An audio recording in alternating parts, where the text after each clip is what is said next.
And areas that I'm still kind of struggling with. How do we articulate the concept of in-between-ness? The concept in this paragraph here, as such, myth is the first act of human rebellion. If the universe won't answer, won't, or can't respond, then we will. However, this isn't a response born in logic of science. It is a response born of a different logic, the logic of in-betweenness. Call this logic non-linear, if you will. It remains in its essence a taking of the measure between earth and sky. It is born in the experience of being there in between, or experience as apart from and a part of the physical world. The neither-ness of the both leaves me feeling alone, isolated, separate, and in a fundamental way lost. The experience which Heidegger calls angst is born here, between both and neither, between earth and sky, between our desire to be a part of and our wish to be apart from. So what are your thoughts about that? What's your reaction to it, if anything? There is a lot in that paragraph. Is there a point that I should begin pulling apart? I guess I say the myth of the first opportunity of the learning, because if I see the weirdness, I can, some people will do this too, others won't. So what is the controversy between the two? Which, like, to help me form my opinion before I start reading the rest of it to help explain what I think, Okay, good point. Because I've taken more religion with you, I know what you mean by that. But like she said, she hasn't taken more religion with you, so people who read it are clearly not reading or taking more religion with you. Or philosophy. Right. Okay, then let's try this. I want to draw a distinction between being alone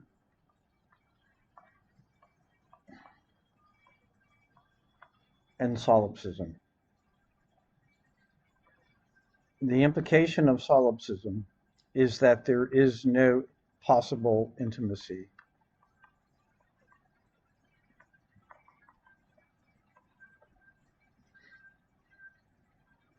That in some fundamental, as they would say in metaphysics, ontological way,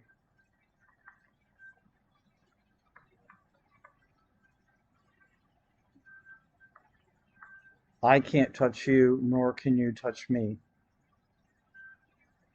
The fundamental nature of being human in a world in which all things die means that we are alone to the point of total separateness.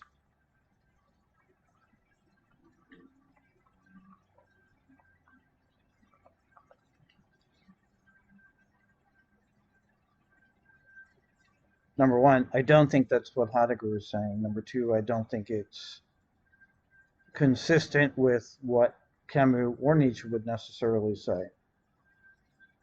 However, I think that the problem of aloneness is quite profound. I know in philosophy we've talked about a song by Paul Simon from the 1960s called Dangling Conversation.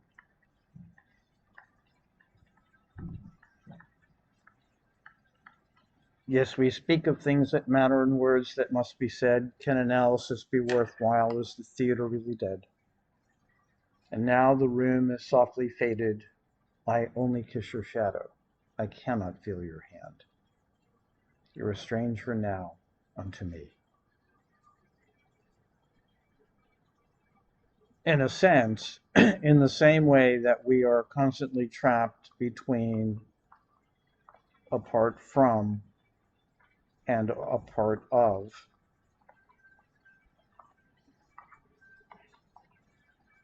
we are trapped between alone and together.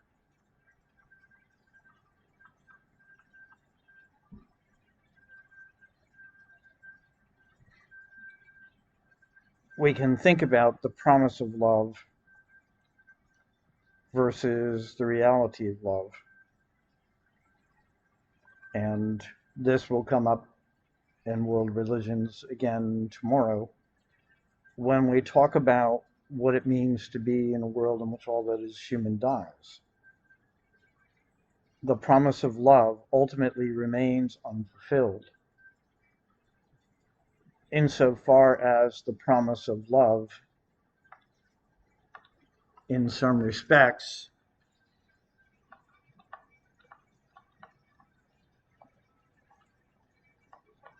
is that in some shape or form there is a bridge between the aloneness and togetherness. If we put this in mathematical terms, it's always asymptotic, which is to say we are always approaching but never reaching.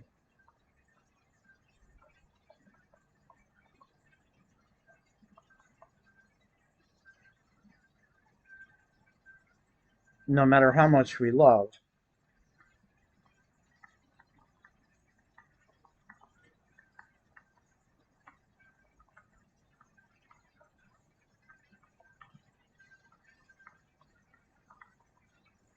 we fundamentally remain alone because my death is always my death.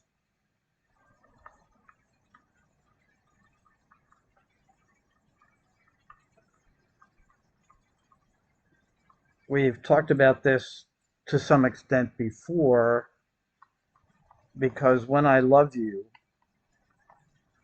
I attempt to take, or in some way, I appropriate the experience of your death, and I make that my own. This is that concept we've talked about before of dying twice. But it's almost as though there is a difference between the taking and the experiencing on one hand and the owning on another. Your death always remains yours. What I come to experience is your dying, not your death.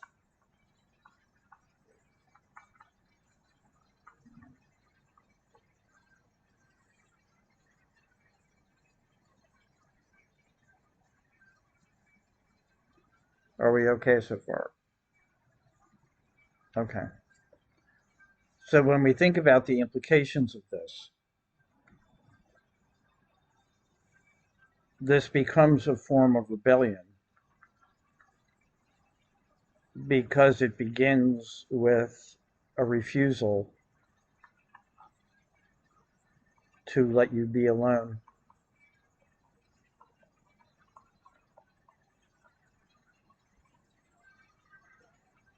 In the same way that I can never solve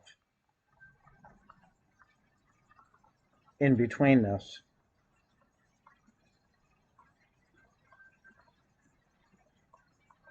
Or resolve might be the better word. I can never really take your death.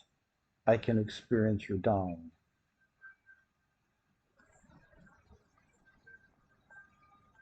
When I do this, I am a part of you, but I am also apart from you.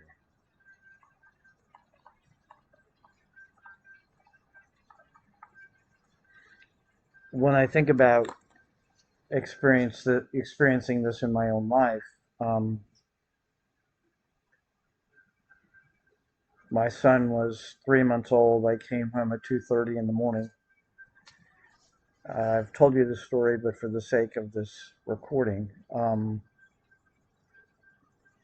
His mother was laying in bed. She was barely 20, and I could see in her head a single strand of gray hair. And the experience of her death in that moment was enough to stop me from emotionally engaging the world for 13 years.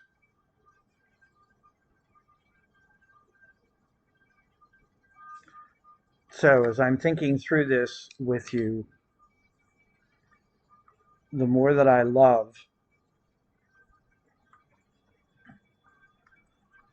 the more intense the experience of in-between-ness becomes. The more intimate I become with you, the more I realize you are not and will never be me. So the very act of loving in a world in which all things die, which is designed to bring an end to the separation, in the end heightens. And the more that I experience in-between-ness,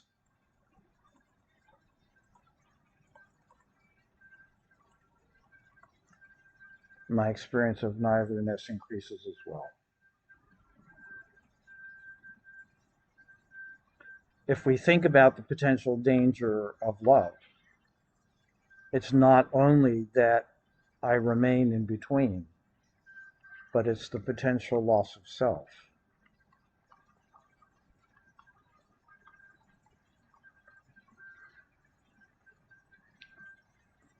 I remember my high school English teacher telling me that Wordsworth died the day that his wife died, but it took them 7 years to bury him. Essentially, for all intents and purposes, he died that day. Or if we think about Edna St. Vincent Millay's sonnet, which we've quoted a number of times, that need to go back, in a sense, to turn time back, to return to a different place and a different time.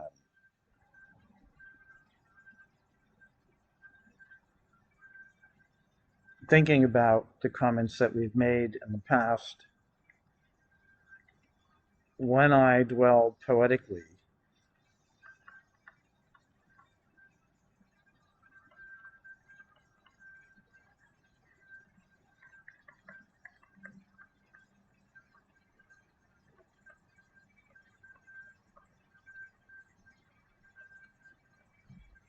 all three are interwoven in the single instant. I remember after the 6.5-year relationship I had been in, walking down Spring Street in Soho, New York. And as I walked through the neighborhood, I could literally see her there with me, as though every moment we had been there together were there in that one moment.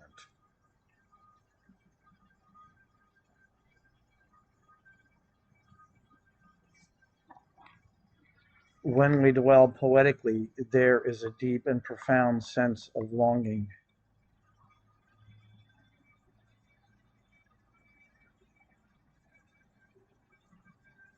In part, when we talk about mythology and we talk about poetry,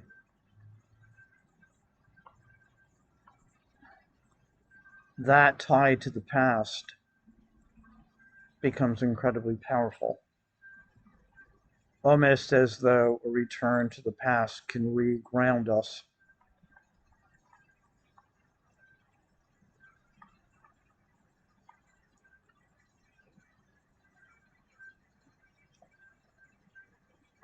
Okay, thoughts, comments so far?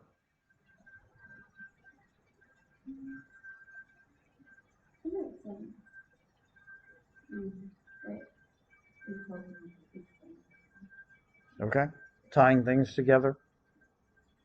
Okay, so if we go back to the document for a minute, one of the points that I made was that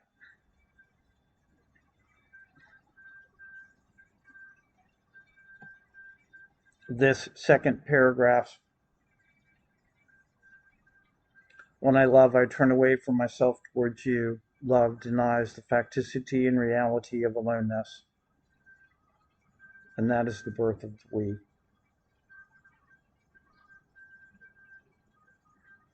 So if we think about the essence of neither-ness and in-between-ness,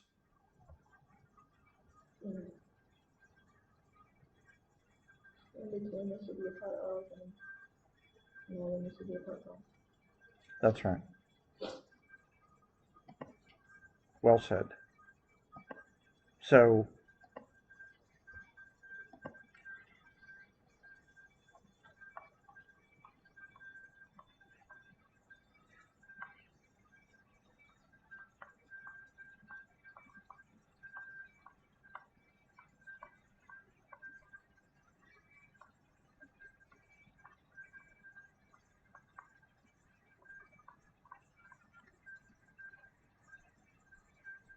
the in-betweenness and the neither-ness, I don't like this word, but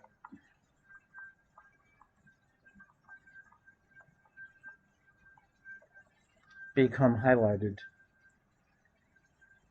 emphasized. In some respects, the more intimately I become tied to you, the more radically aware I am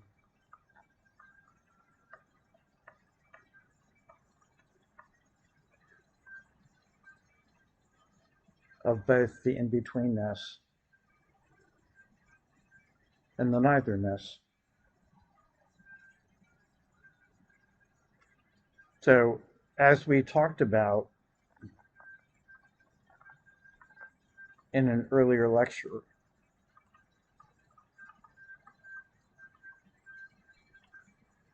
we said that measuring the distance between Earth and sky is continuous, moment to moment.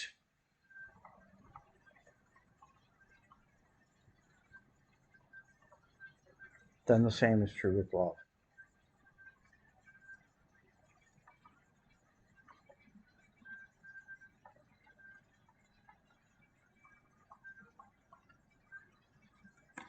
Which further amplifies the angst. When I take the measure now, you may in fact be there, but there is no guarantee that you will in the next measuring. My decision to love you becomes an ultimate kind of risk. And that risk is measurable both in terms of your possibility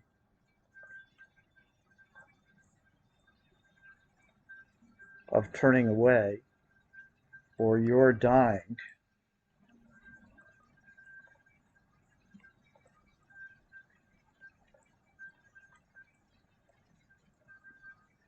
I can also.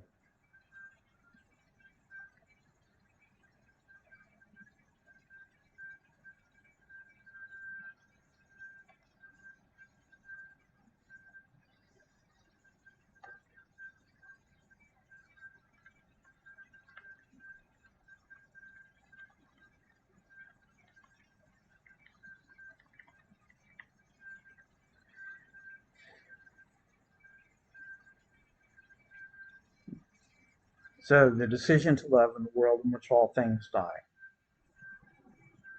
may be the most radical and the most primordial form of rebellion, but it is also the most radical form of vulnerability. Not only can I potentially lose you, I can potentially lose myself.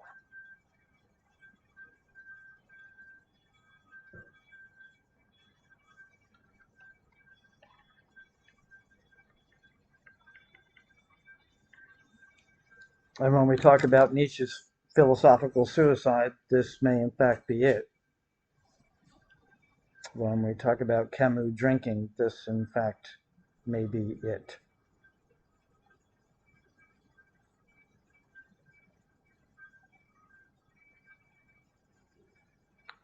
Questions, thoughts?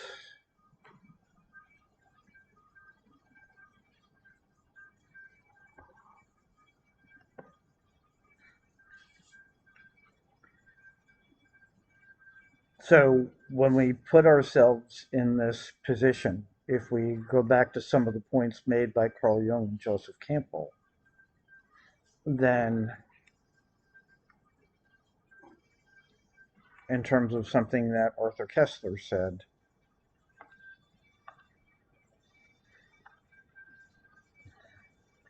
when we confront our aloneness, or when we realize we're alone, and the experience of aloneness is inseparable from our experience of mortality, we don't start out with we're all going to die. We start out with I'm going to die.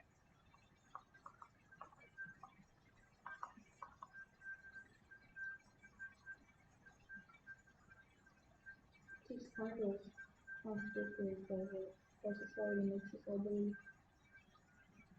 Mm-hmm. Well, and if we think about this first phrase in terms of what Nietzsche would say, this becomes the world of Dasein. We pretend together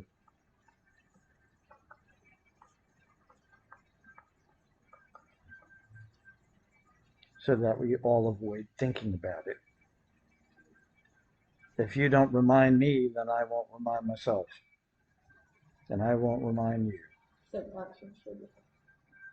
That's right. So we may say, like in the movies, we like show, you know, when somebody's about to die, they say we're all going to die, like when the world's about to end, or like when COVID hit, and so we're all in this together, but then they only make steps to protect, you know, the rich white statesman. Yes. Mm-hmm. Yes. So this realization, and I wish I had a better word, becomes the trigger, the starting point, the initial moment of anxiety, of angst.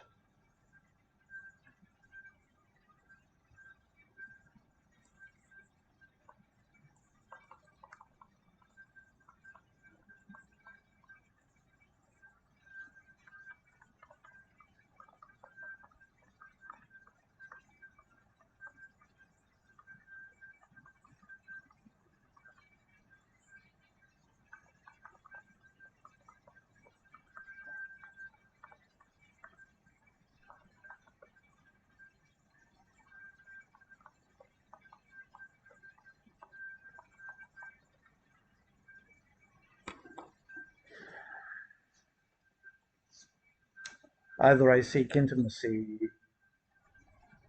and love, or I despair.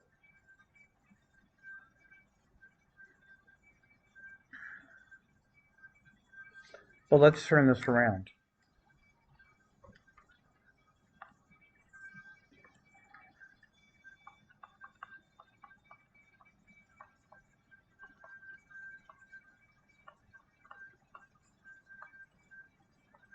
If I love in a world in which all that is human dies,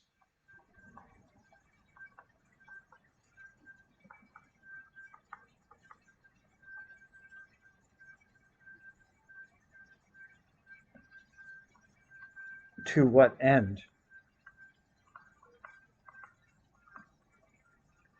is my love?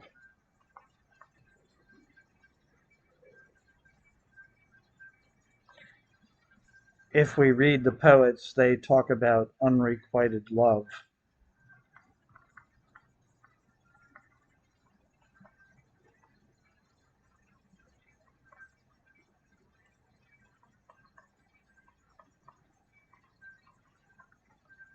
I can love you.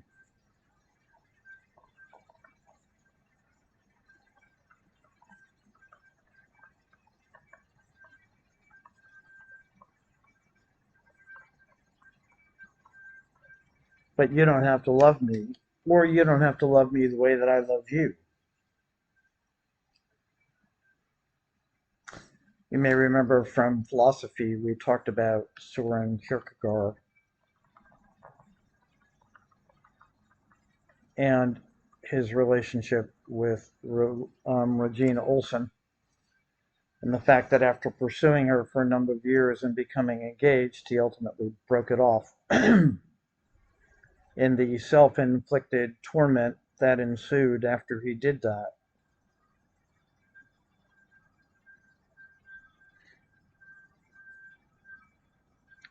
When I tell you that I love you,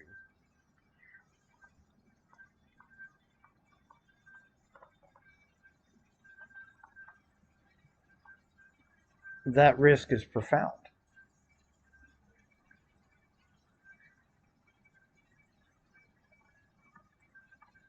Because if you don't,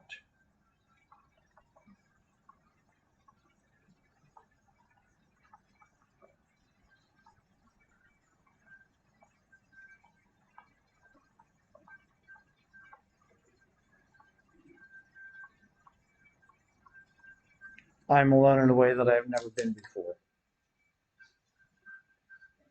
And the same would be true if I love you and you die. The depth of that being alone, that depth of the confrontation with my own mortality exceeds anything I've ever experienced before. Mm-hmm.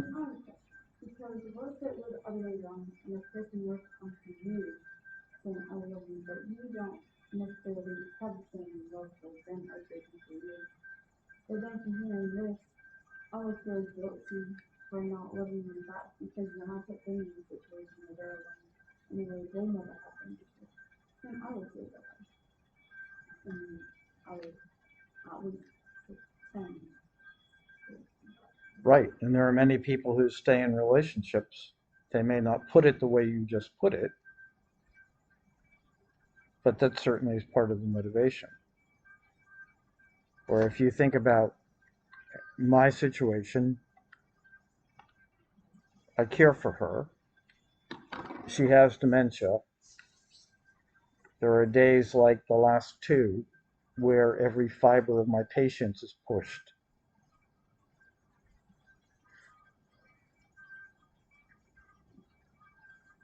But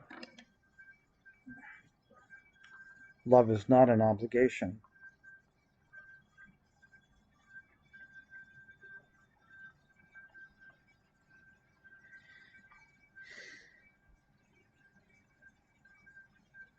And there is a range of ambiguity in the word love itself,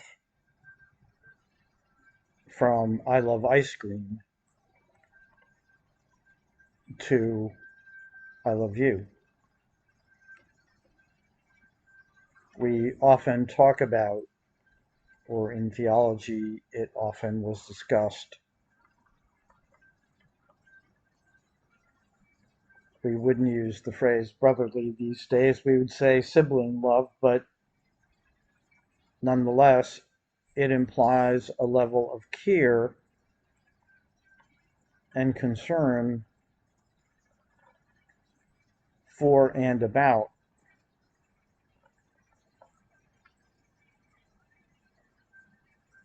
But in some respects, there is no commitment to intimacy or to taking the other's death.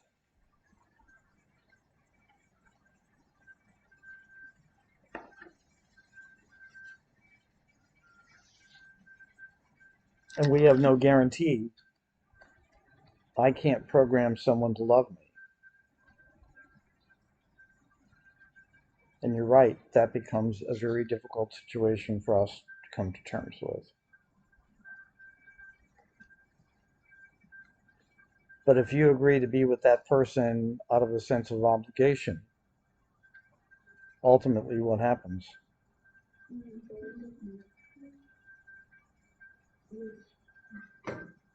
Right. Watching it happen Mm-hmm. Mm-hmm. Or as we sometimes say, I love you, but I'm not in love with you. Mm-hmm. So, thoughts so far? Is this helping? I think it's very interesting. And I feel like it's a people to explain what a lot of people can't really explain these relationships and stay in a situation that they probably shouldn't use really, I feel like, really reasons that nobody really understands the depth of it to explain it and articulate it in a way that the other person can understand. So yeah, I think it's good. Mm-hmm. Mm-hmm. the other person chooses not to understand. So, thinking about what we're talking about,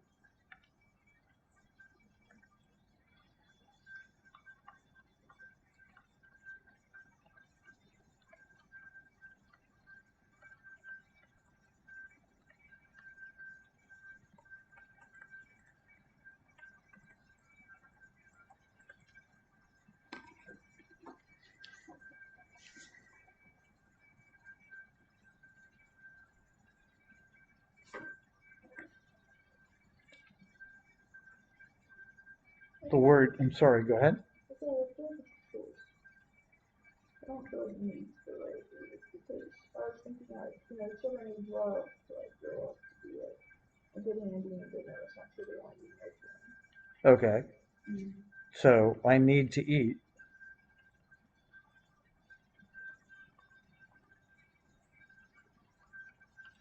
I don't need to love.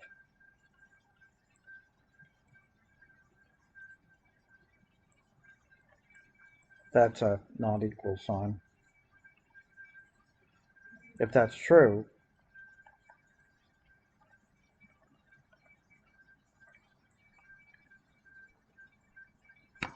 then why do I do it?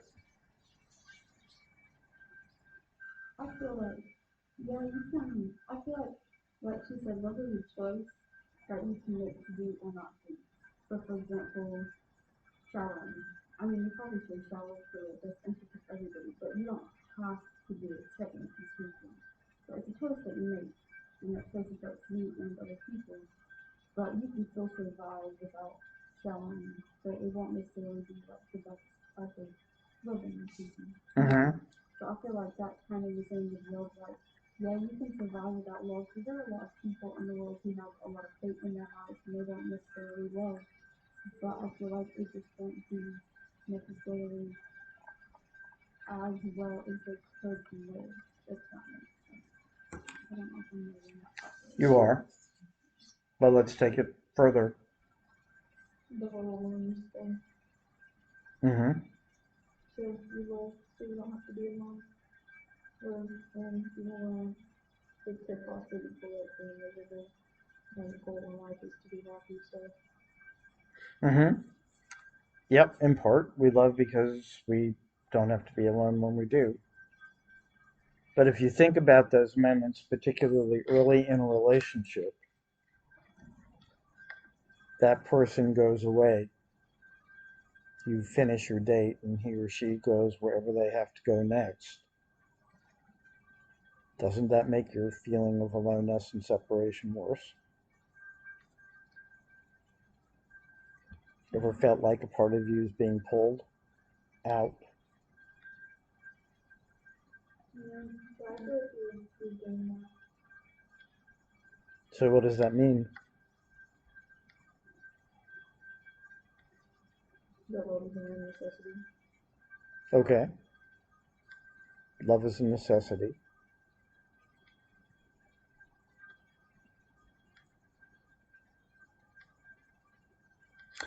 All right, at some point, if you haven't already,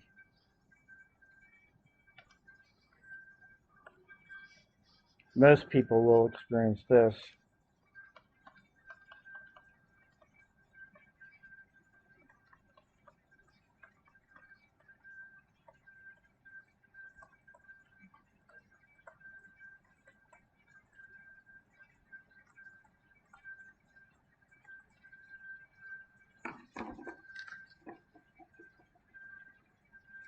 So what's that about? A bond. Hmm. How is something like that possible?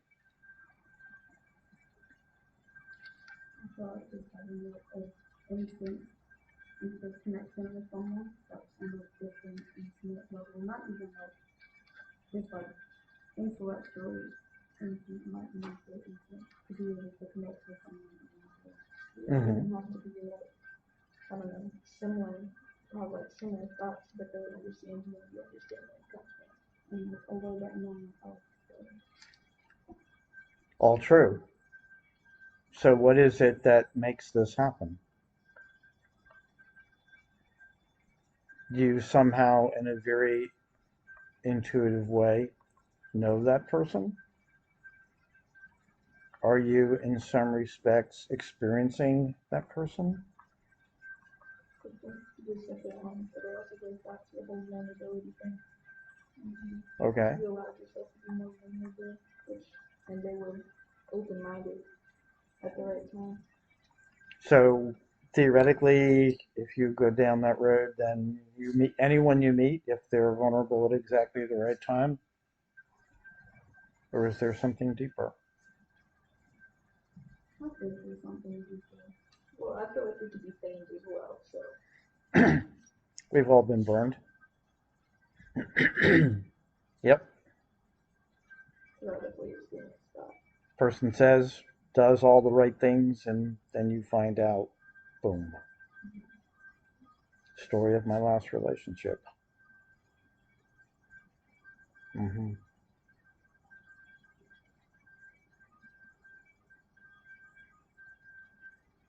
I don't know if we're at a point where we can even begin to think about why potentially this happens. But it seems to me that when the human connection, another word I don't particularly like, is real, then again, now we're back to the edges of language again. It's almost as though there is an overlap between the way that other person takes the measure and the way that you do.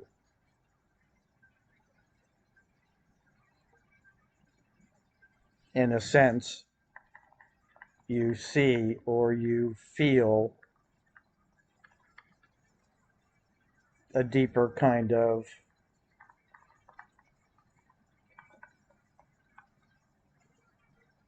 solidarity, or I know you know. I don't have to say anything. You look at me and I know that you know.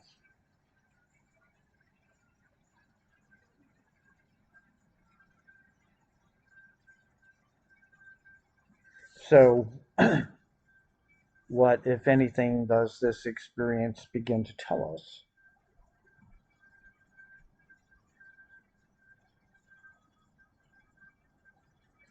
If we're truly going to love someone, if love is really a human possibility, then it seems to me when Heidegger talks about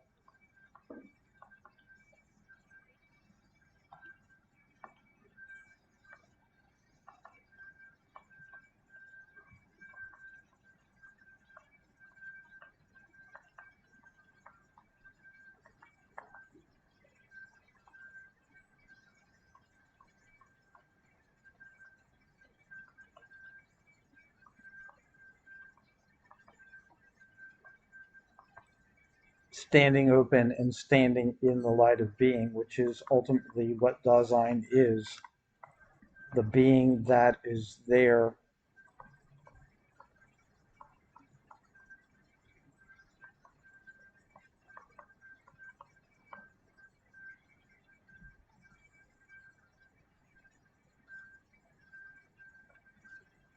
Can we talk about standing with insofar as when we love,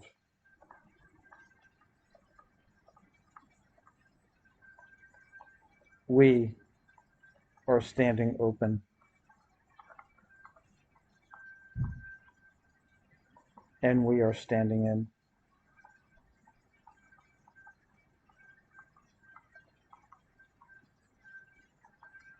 The light of being. As tenuous, as potentially tumultuous, as potentially devastating as that moment can be.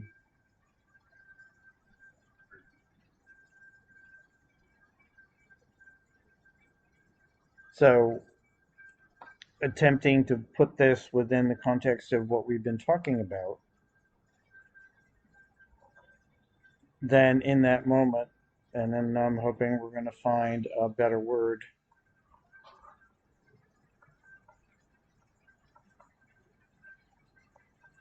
there is a kind of confrontation which serves to highlight both the in-between-ness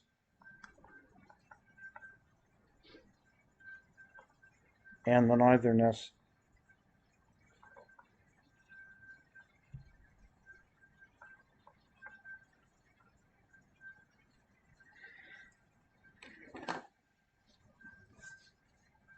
So to go back to Camus,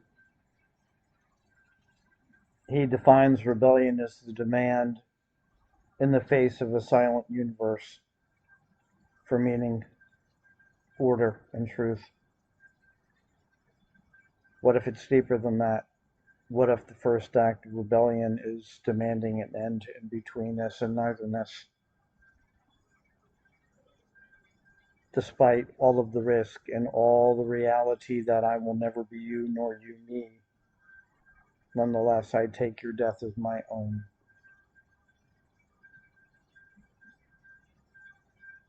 Back to Soren Kierkegaard, though he did this or used this in a different context, it's all or nothing at all. And no matter how badly hurt we are, we do it again, because the alternative is aloneness.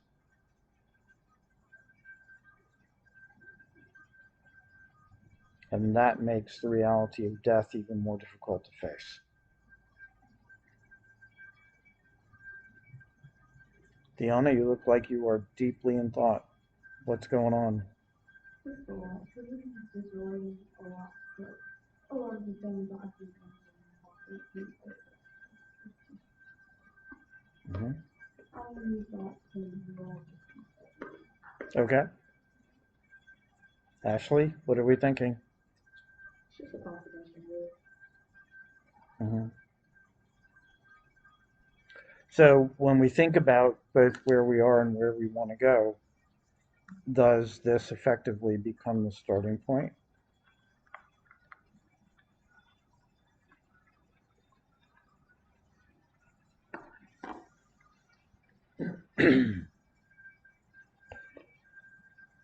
Heidegger makes the distinction, which we've talked about before,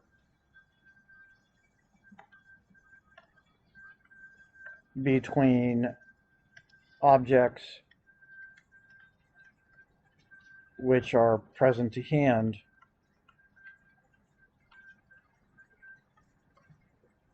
and objects which are there alongside.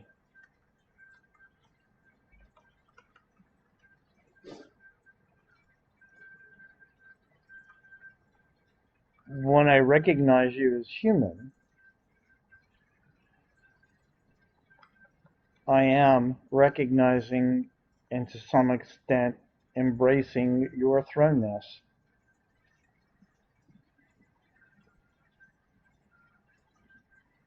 But this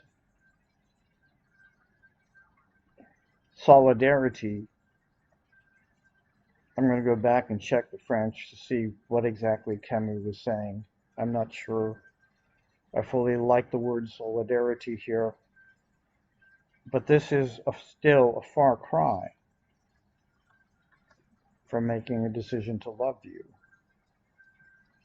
I can draw a distinction between loving all humans as my most fundamental rebellion against death,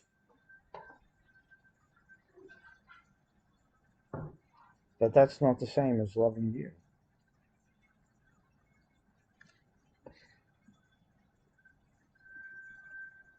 Sibling love, caring, so in a world in which all that is human does,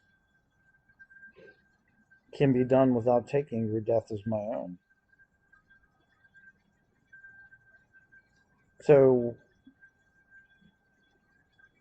when we talk about love at that level, how, why, to what end?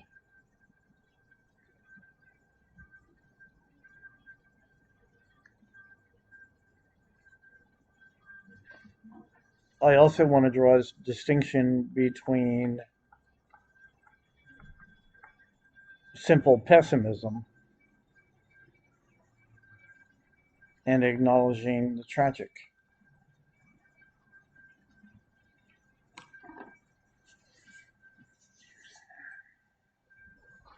Even if I am fortunate enough to find someone who loves me as deeply as I love her, even if she is able to find me to love her as much as she loves me, it's a matter of time. You describe yourself as acknowledging the tragic instead of pessimistic, Mm-hmm. which is why you take pictures of Donald Trump, Good point. and that she didn't understand. Mm-hmm.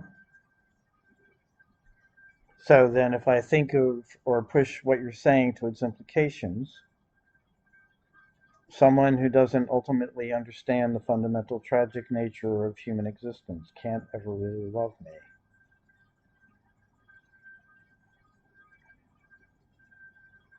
And if I don't, I can't love you.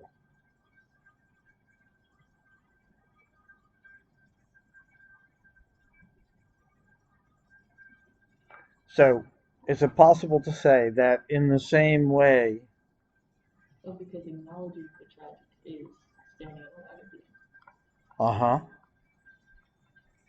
yep, in confronting that. mm-hmm. So if in the same way that measuring is continuous, is confronting the tragedy also? Well, that is continuous, and that's the ultimate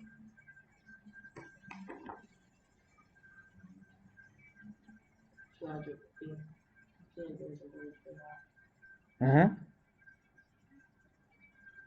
Tragedy. Mm-hmm. Someone I was trying to have a relationship with once told me it was more comfortable to never love. How's that work? There's no tragedy, no grief.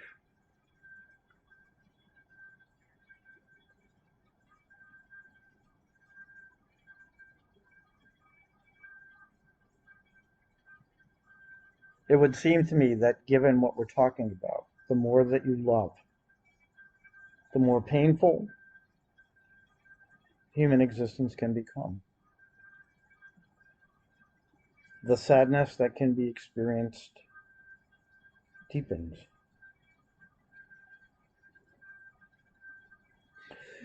We talk about in philosophy early on the concept that what makes humans different is their ability to embed emotion in an object and to return back to that moment in time where that emotion became embedded in that object. That vase of roses is still in my study. And the grief of the end of that relationship that nearly killed me is still in the vase of roses. Is there any reason to choose to hold on to it? Well, Is that facing confronting the tragedy for you? that is a difficult and profound question to answer. And in part, if you remember our conversation about Camus' interpretation of Caligula, Caligula murders everyone he loves because time even steals our grief. If we think about back to that conversation we've had several times and even talked about today,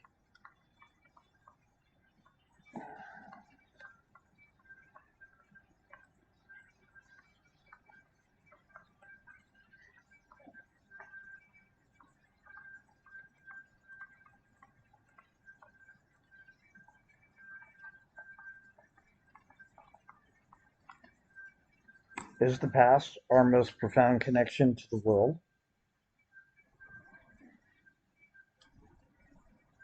Isn't it the history of our connectedness, the history of our being a part of something? Is this not why people die for a cause? Well, that's true, and racism and all that. And part of the problem with the past is what happens to it. It can repeat, but it can also be washed away. Yeah. Both my father and my best friend from high school smoked pipe. I have two of them in my study. I know one belongs to my father, and one to my best friend. But at this point, I can't tell you which is which.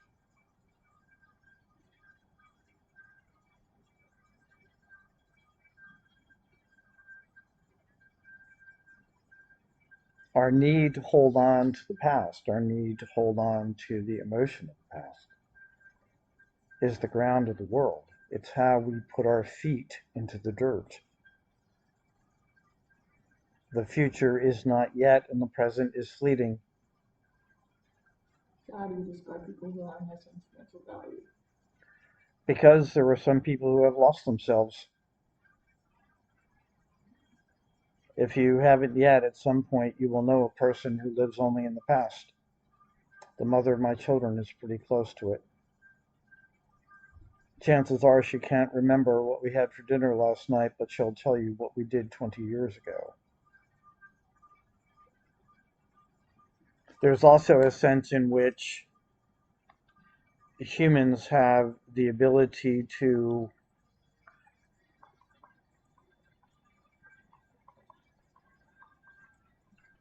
rewrite the past. Sometimes when I listen to my brother and my sisters joke about what is euphemistically called our childhood, that's precisely what they're doing.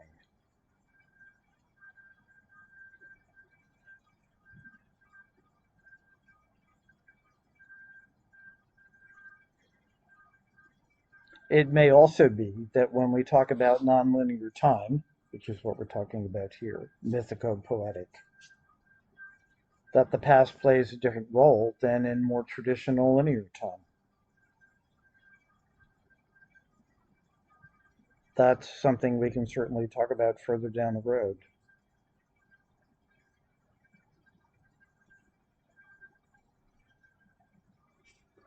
In a sense, the present is neither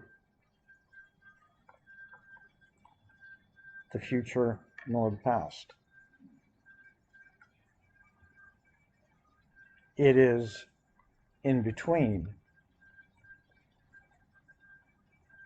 the future and the past.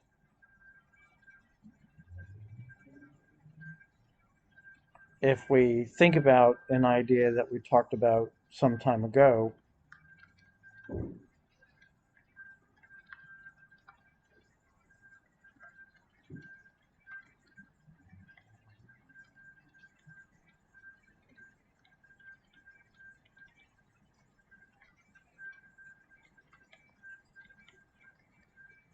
he talks about concrescence as the process by which every moment becomes an actual entity. And even in the brief instant when it is, it already is not yet. So as we move forward, we might want to think about the present in different terms than we've been culturally and educationally brought to think about it. If the present is a series of moments that are always discrete, instantaneously, and in the process of coming and going, then it supports our understanding of the wrapping of time and the constant remeasuring of the world.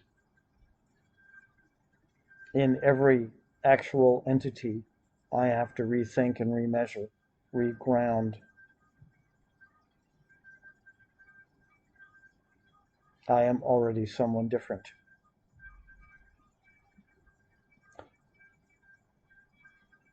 Making any sense? This is a whole lot to get.